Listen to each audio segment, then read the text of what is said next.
Good morning, after evening. It is after morning, after afternoon. Smack dab, I would call this evening, actually. So, we'll try again. Hi guys, welcome. It is so good to be here. Hopefully you're not as scatterbrained as I am, but it's Wednesday night. It's good to be here. It's good to be able to talk through some of this stuff with you. We're looking at some pretty dense stuff. I mean, it's stuff it's very philosophical. It's very Eastern-minded as opposed to our Western minds. And so it takes a little bit of time to wrap our heads around what's going on here and seeing some of the things. And we're going to talk about some of that and work through a little bit more of Hinduism. But before we begin, Jonathan Brinson, would you care to lead us in prayer?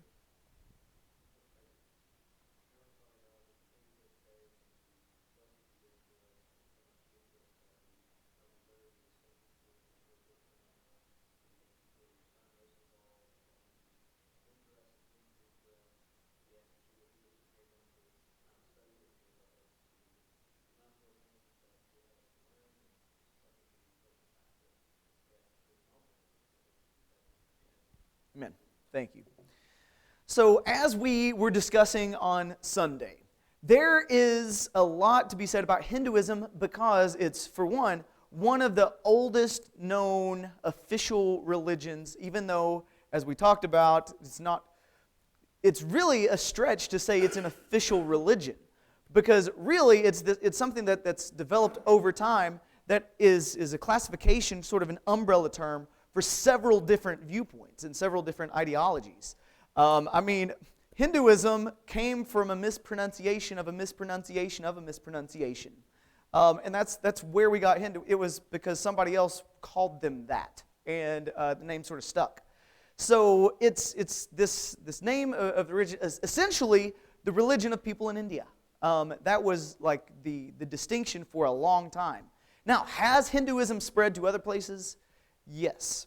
And we talked about the influence in American culture and just some of the celebrities and the people, high-profile people that we might be familiar with, that we hear some of that ideology from and those sorts of things. So I do think that there are things in our culture that we see influenced by Hinduism and things like that. So you may very well encounter someone who has some sort of Hinduism thoughts, tendencies, whatever. Maybe they identify as Hindu, and maybe that's what they have claimed. And so our goal, is to be able to communicate with someone from this religion, to be able to know a little bit about their background, where they're coming from. But again, this is one of those that you really have to ask questions to see where they are on this spectrum. Because you have, and we're going to see this in a second, you have people who would consider themselves to be monotheistic. They believe in one God, Brahman, and they are just totally devoted to worshiping him, or one of his 330 million personalities. Just somebody that they're really onto. You got to have some people that have more of a Buddhist concept of like some kind of overall mystical force, more Jedi mindset. You have some that are just a little on the agnostic to atheistic side even. You have like a secular version of this. And so you really have to know who you're talking to and tread cautiously. Don't need to offend people out of the gate. So we have talked, I think, quite a bit about this concept of how do we have a religion that has 330 million gods that would consider themselves to be monotheistic. And maybe not monotheistic isn't really the word. I think monistic is what they would use to describe it. Just that, God is one, we are part of that, and so God is part of us, we are part of God, so God is living in everything. And not just us. God is in all kinds of life forms, animals, plants, bacteria. I didn't look into the question that we were talking about. I completely forgot about that until just now. About not harming life forms. Does that include bacteria? I don't know. Maybe it depends on your different viewpoints. And again, there's different viewpoints. So, don't know that we could say anything overall. Anything that you just have, just a burning question, anything that you were just really wanting to either get out there or ask about before we jump in?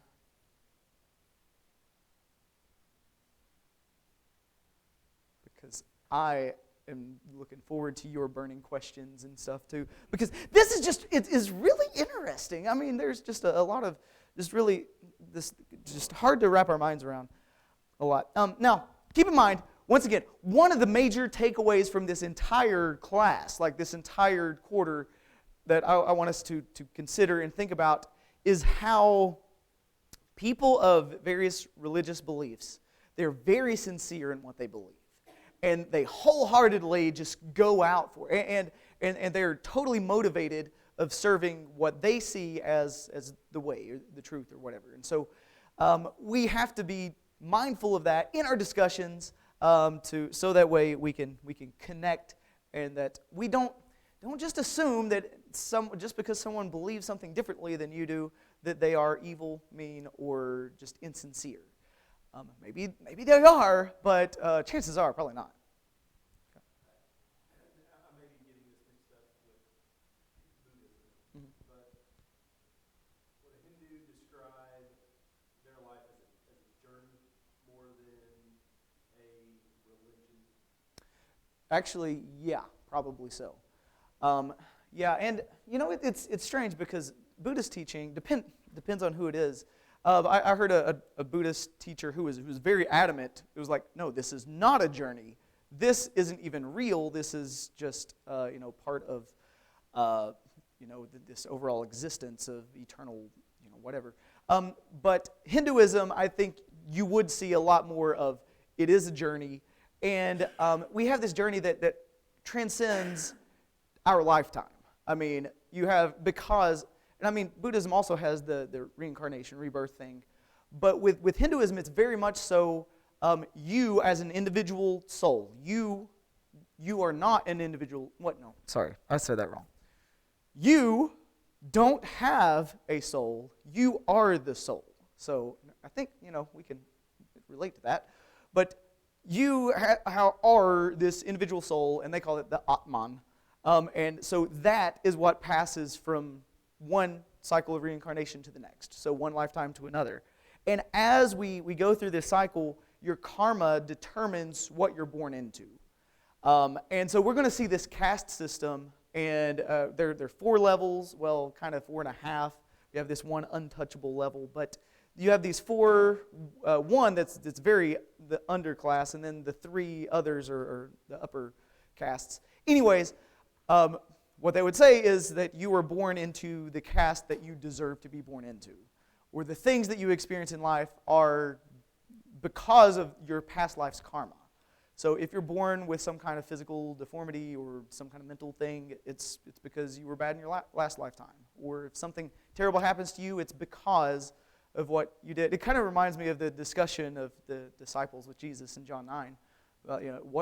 Why was this man born blind? Was it because this is a question I think people have been thinking about for a long time. Why do bad things happen?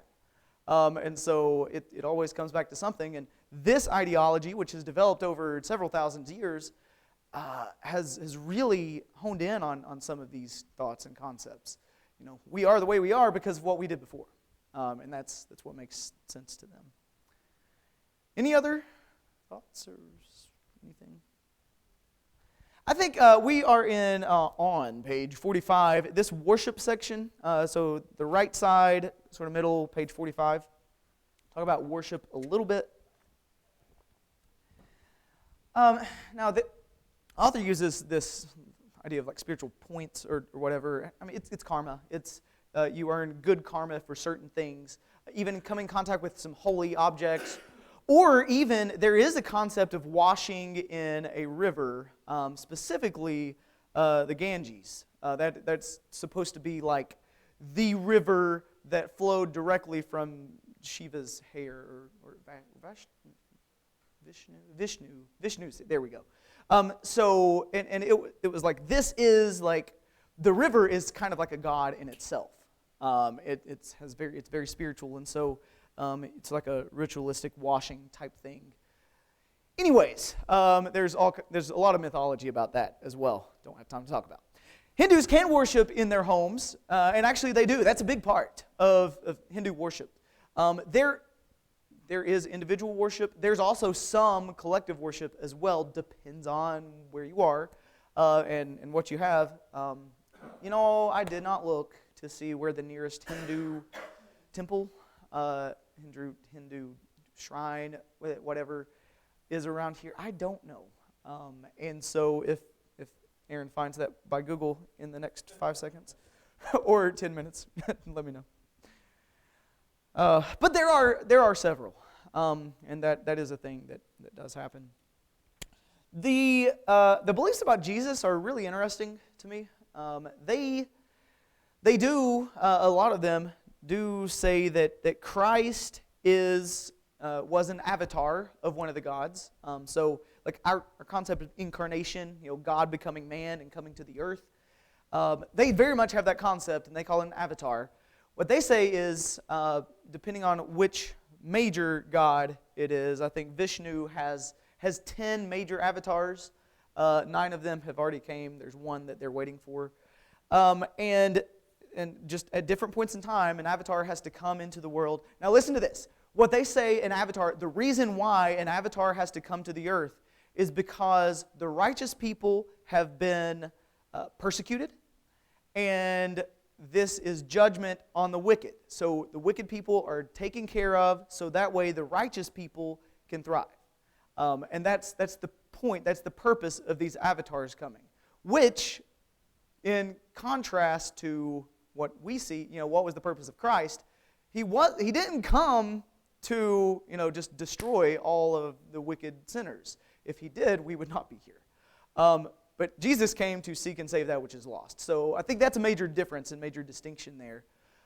Because there are a lot of similarities, but we have to be aware of the differences as well. I don't know if there's any other religions that have this concept of God coming to the earth as a human. I don't know. I don't know about that. I know Islam was definitely against that. Jews struggle with that as well. So if anybody knows the answer to that one, that would be awesome too. But, we have... Oh, yeah, go ahead. No. Mm-hmm.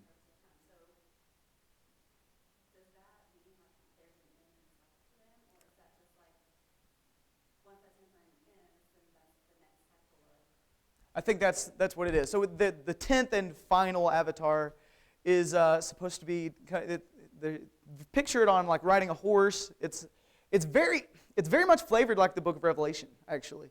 And something that's interesting is I think a lot of Hindu writings, some of them anyway, do have some Christian influence, because really most of the Hindu writings that we have really didn't come about until like 200 years after Christ, and so there are some influences from Christianity in there, and so that concept of coming in on a horse and the apocalypse and all that, that is very much Revelation language. But what they would think is that signifies the end of this age, or the end of this part of eternity. Shiva is getting ready to destroy everything, and so the universe will be wiped clean, and then eventually Brahma will be restarting it all. So that's it. Yeah.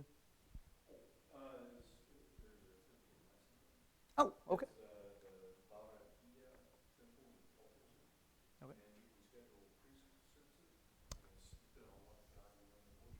Okay. Interesting.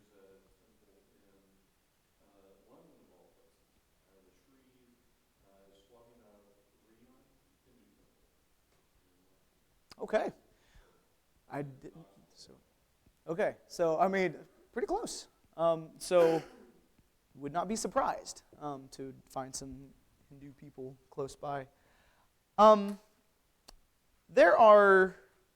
going way too slow. I'm having trouble, adjusting my speed here, because I'll go way too fast, and then I'll just, not get to anything.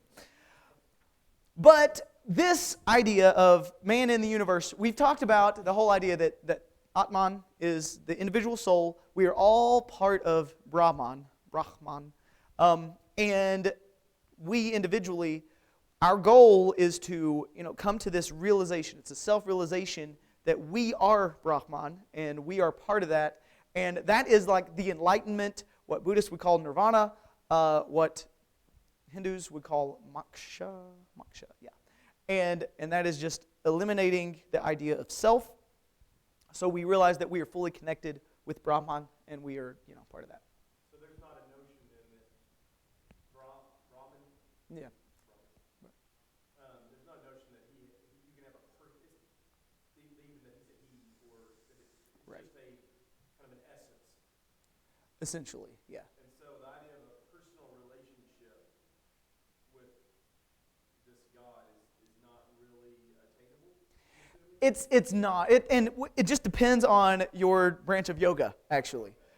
Because of the 4 yogas that are listed there. So yoga, the word yoga means unity with God. And so connection with God. And so essentially their overall goal is to become one with Brahman. Yeah. So we lose our individuality, we become part of that. Now the way that they attain that, there are 4 major ways that you can go. And so you go to the one that appeals to you most. However you are individually, whatever resonates with you, well, that's what you are going for. A couple of these paths, like the Raja Yoga, the 4th one there, it can be a very secular approach that you don't even really believe in this concept of a higher power or anything like that.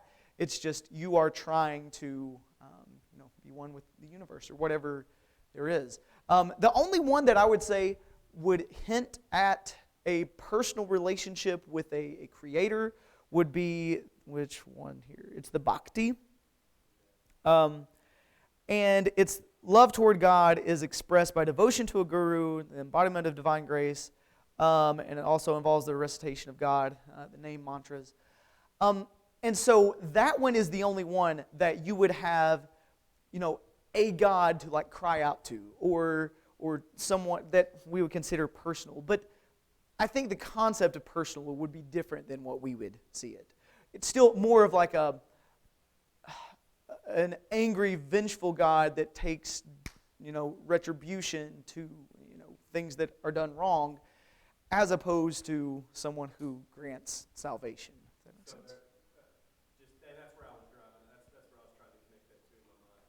So they definitely don't see a relationship such as in the garden, God walks with Adam. No sort of relationship like that. And the only way to become one with this idea of God is through good karma. And so the idea, and I think you already mentioned this, of forgiveness. That's going to be forward, isn't it? It will, yeah. Okay. And that's one major thing that I heard. Thanks for stealing my thunder. I'm just kidding. No, the forgiveness aspect of this, obviously Christianity teaches that's what Jesus came to do. And we have forgiveness in Him, and we have the ability to do that. I think a lot of Hindu belief and the thought process is that, we need to obviously stay away from the bad. We need to earn good karma, and the more good things you can do, the more it pushes you towards the divine. But the idea of forgiveness, I think that would be a foreign concept in their minds. And so that's what makes, if people are able to see that aspect of Christianity, that we do have forgiveness, we do have a way to escape our own sin, which is not, I think, in line with what a lot of them would believe. So, yeah, good stuff.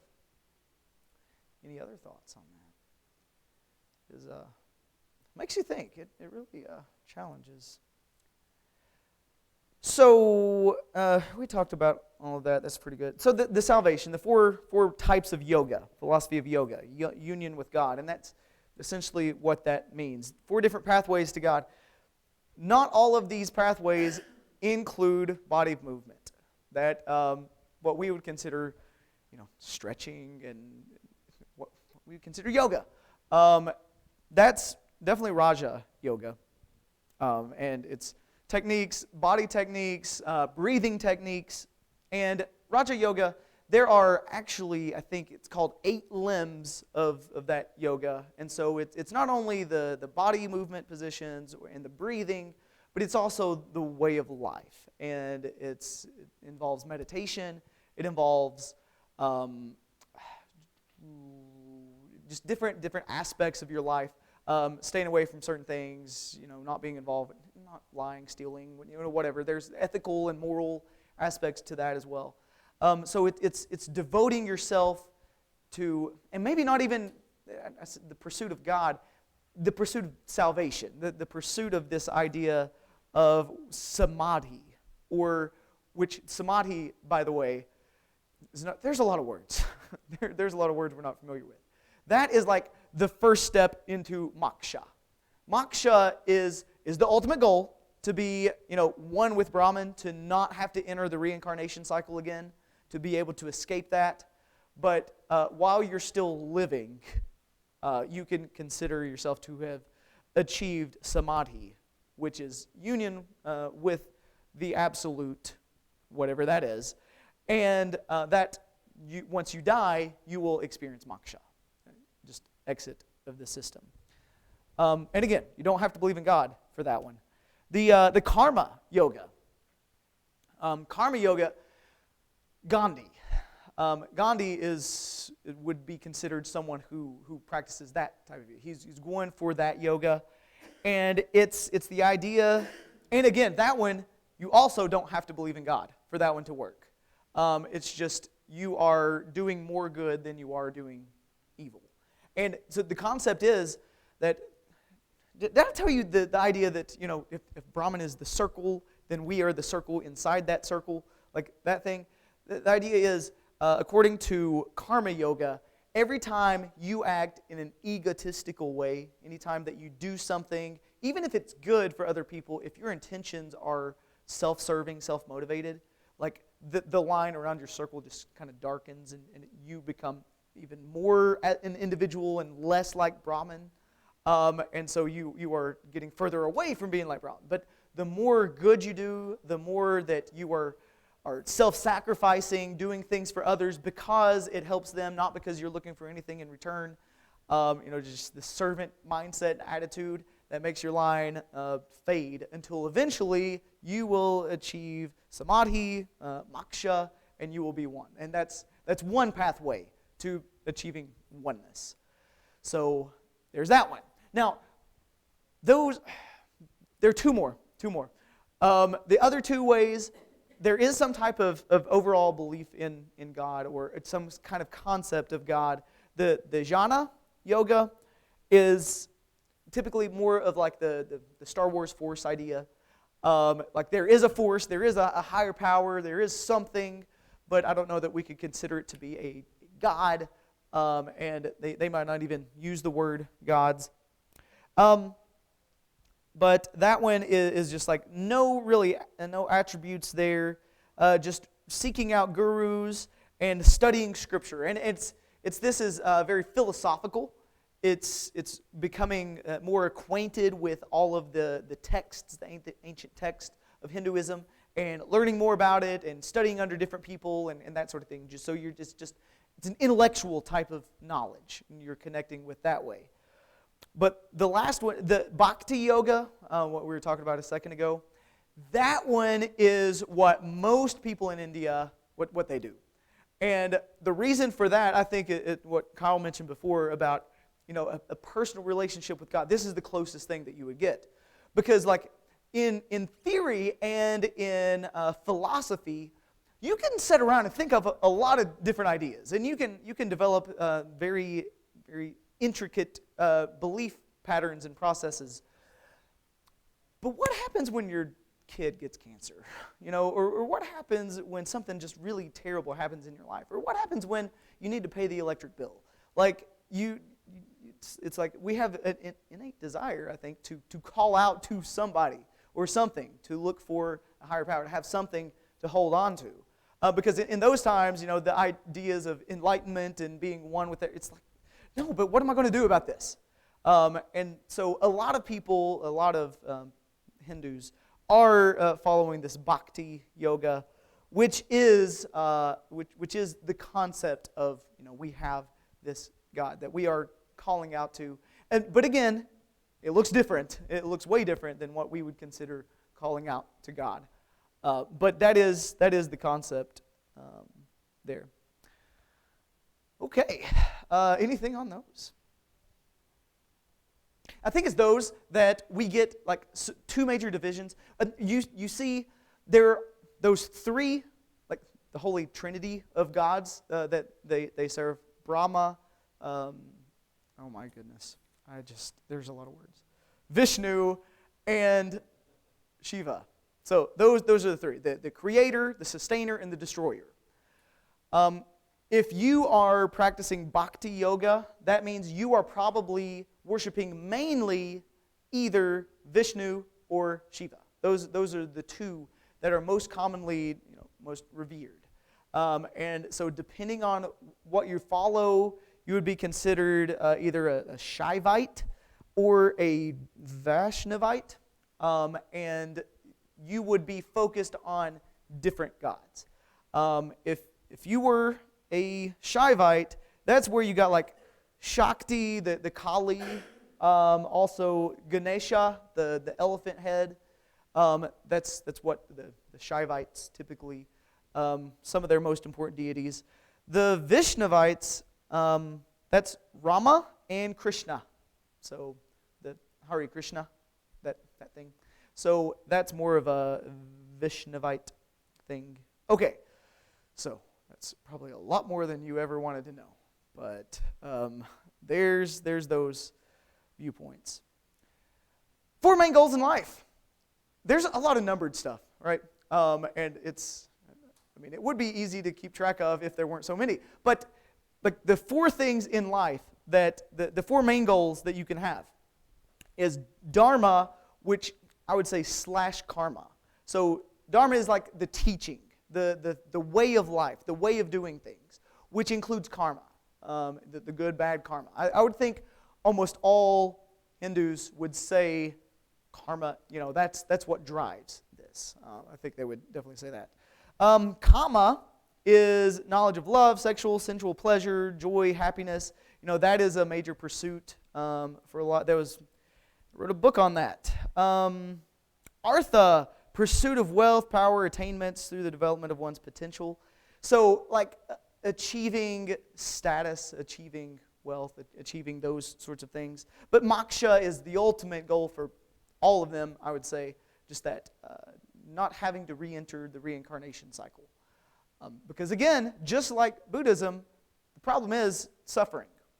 Human suffering. Like we're going to continue to be suffering here until we are able to reach that. And so that is what we are hoping for. Jason, is there anything that you've seen that indicates this is kind of a progression for them, that in life you begin focusing on Dharma, but you hope to one day move past that through Kama and Artha, and that if somebody is living a life that is just very focused on the pleasures of this life, they would say, that's the area in that growth they're in, and hopefully one day, maybe in their next cycle, that they will move on to, or is it just all of these are kind of scattered and going on at any and all times?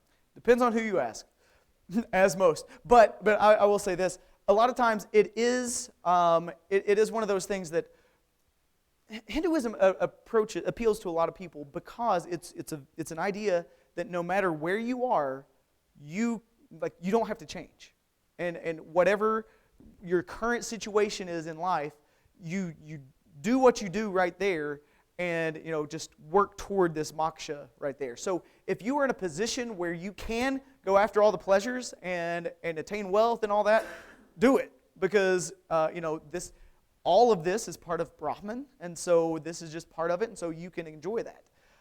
But eventually, I think they do see, even within a lifetime, that if you are able to, attain some of this stuff early on, and then later on in some of these on the right-hand side of page 47, the 4 stages of life.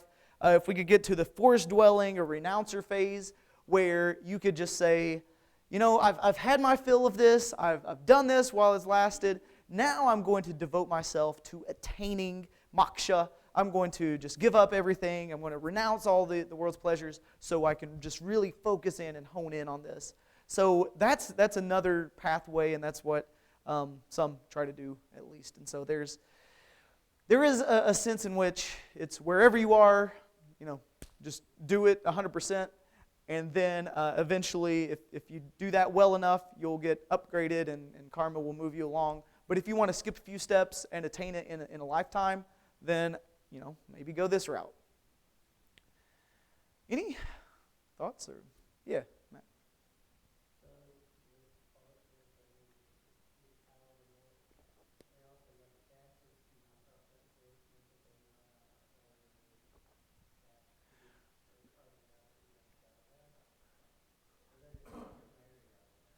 That's a really good question. So we have this artha, the pursuit of wealth, pursuit of all this. But then they had the caste system. And the caste system, historically, what they've said is you can progress. And historically, they've said you can move. You can move up. And if you can move up, do it and try it and go for it. But there has been a lot of, people can be corrupt. That's something that people are really good at. And so a lot of the times, the people who are in these upper castes, like especially the Brahmins and the Kashti, I can't say that, Kashtriyas, military class, ruling class, those are the ones that have a lot of power. And so it's something, email from Brother Nagur, who preaches over in, India. He mentions that in his email. He said that the upper caste typically really looks down on the lower caste. And it's very, and this is, okay, one thought at a time, sorry. This is one of the, you have the upper caste who will persecute and do all things to try and keep the lower caste where they are. Because if I'm up here in the upper levels, then I'm pretty comfortable, and I don't want anybody else to really get what I got. And so it's this, you're preventing people from rising up. In some places, no, marriage is a thing that, it's still arranged marriage is typical for India in general, but that is pretty common there. It's frowned upon for a woman to marry down. Males typically are given a little more leeway, but depending on where you are, urban versus rural areas, I think it matters more to rural area people. There just seems to be more traditional, and marrying outside of the caste is just, it's really frowned upon. I saw somebody talking about like dating websites, and because online dating is a thing. Where there are some of them are like very caste specific, and some of them are like caste doesn't matter. So it depends on the person. But yeah, the concept of moving up, theoretically you should be able to, but in a lot of places it's not allowed. So it's one of those things where it's just like, well, if you're good enough in this life, then maybe you'll be reincarnated as a priest or something. And so that's the hope that a lot of them have, I think. And that makes it easy for them to say, if you were born into a lower caste, then that must mean that you've done something in your past life to make you deserve that. And so it's very limiting as far as that goes. Some of those ideologies. Yeah. I was just going to say that when the British took over India, they did, as they did to try to drive out, or make illegal the caste system. You still see those cultural influences today. When I was in Lexington, I went around a lot of people from India, and there was a man and a woman worked in the lab.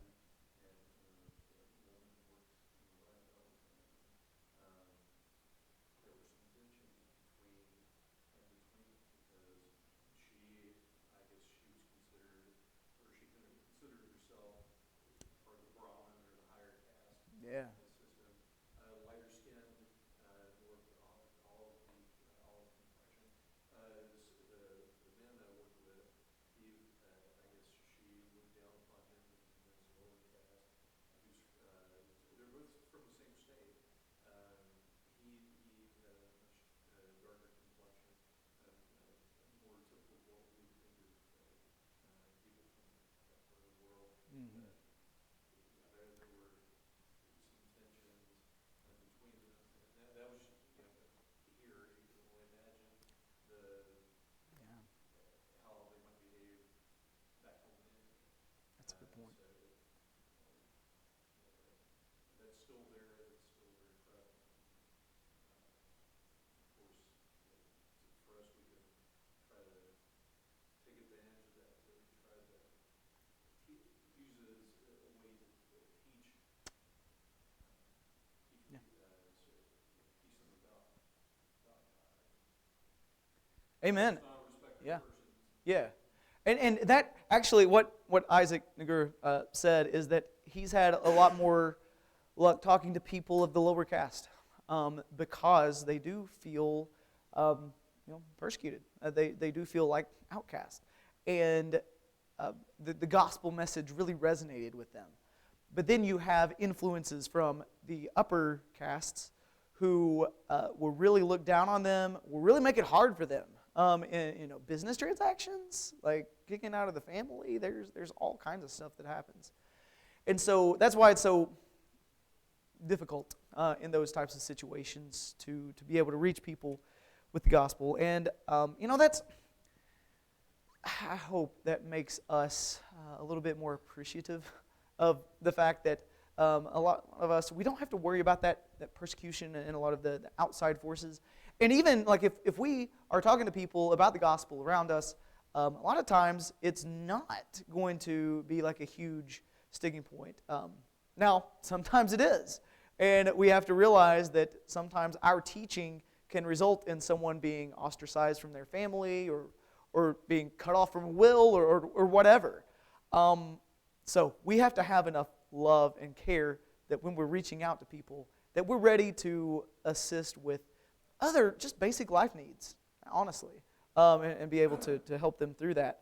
I don't know, Hindus around here, I don't know how connected they would be to like their families and that whole system. Apparently, from what Aaron was saying, that very, very much so, maybe. And so, we just got to be prepared for that and ready. So, that's a lot to chew on there. Man, that got deep. Did you? No, okay. Just you were scratching your finger, and I couldn't tell if you were just like dying to raise it. I mean, no. Uh-oh, my mistake. But I can see how passage like Galatians 3, God has made you one in Christ, could really appeal to that sort of mentality that, I can't be like that higher class. But I can also see how, depending on which end of that caste you're looking at, you mean I have to give up all this and be like them. Right. So just Yeah, that'd maybe be tough. an example of understanding the phrases we use. Oneness in Christ. We might take that for granted. Somebody might hear that, and that's the thing they are thirsting for. Another person might hear that, and that's a nightmare. That's a good point. And that you never know how people are going to respond to a certain thing, and that's the reason why. I mean, we don't sugarcoat the gospel. We don't give people what we think they want to hear, or what would appeal to them most, because it's really hard to read what's going on, and we're going to mess it up if we try to do that. So that's why don't sugarcoat it. Just give the gospel as it is, and think about some of those passages, because I think that does help when we are approaching some of those. In the 3 seconds we have left, the caste, by the way, side note, Siddhartha Gautama, the original Buddha, was probably from the military class, and so that's sort of where his thing came from. And he was very much against the caste system, so that's one reason that we have Buddhism coming separate from Hinduism, and that's, I think, one of the major things that caused that division. And actually, you're not going to find much Buddhism in India, typically because of there's not much you get from Buddhism that you don't get out of Hinduism, besides all of the social stuff. And so that's kind of just where it's taken off. Buddhism is definitely more of an Asian type thing. But a few other things. Red dot typically signifies marriage. So that's a question that comes up a lot. It's called a bindi. And apparently I didn't know this, but apparently a Hindu woman may vary the color of the bindi to match her outfit. So like that's a thing too. But there's also markings on your forehead that you can make depending on if you are either a Shaivite or a Vaishnavite, depending on which of those gods you serve the most, you can like change it. Yeah.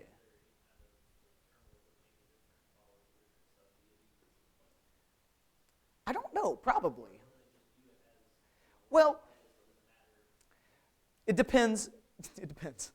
I think some people would just be very much like, no, this is the one. But then you have the overall Hindu mindset that, everybody's right. And since everybody is, God is in everybody, we are God, you can do what you want to get to God, and, whatever that takes. If you want to do that, fine.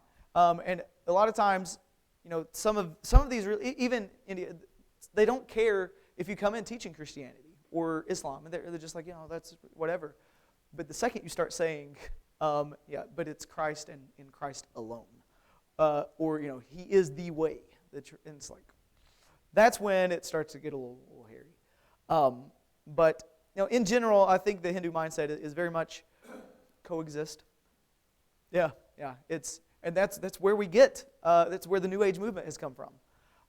Which, by the way, starting Sunday morning, Lord willing, New Age movement, Brother Jeff Benj is going to take over for me. I'm going to be not here. And so that's what you have to look forward to. It's very much Hinduism Americanized. So I think that's going to be really interesting. Yeah.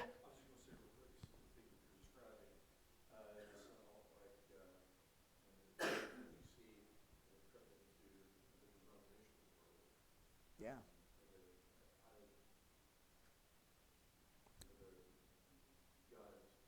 Does love and do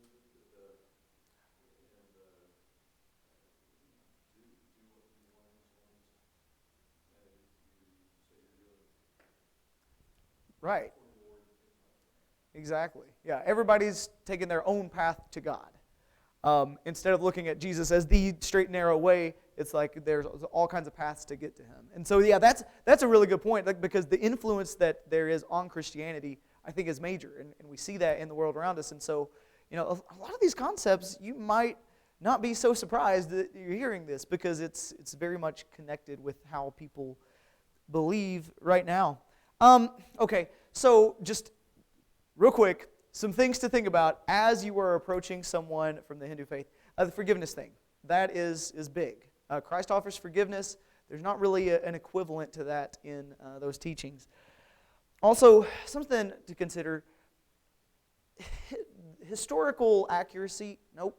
Historical accuracy isn't necessarily something that Hindus really pride themselves on, because everything is just like symbolic. And, we have like 330 million gods because they're symbolic of something. There's symbolism in everything. And so when you tell them, hey, Jesus, there's historical evidence that He died, He rose again, we have this. They're like, okay, yeah.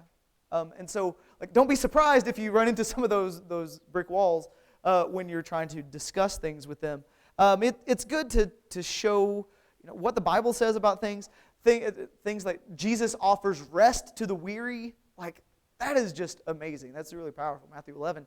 And the forgiveness aspect. And there's some other verses that the guy mentioned here that was great. Something to ask. If Brahman is one, why do we have all these Atmans? Why do we have different personalities? Why are we so different if we are all the same? Like that's something to ponder. And there are other things. But anything else? Yeah. I had heard that if you start a conversation off, I want to tell you about being a Christian, that in their mind, that's going to come across as, I want you to leave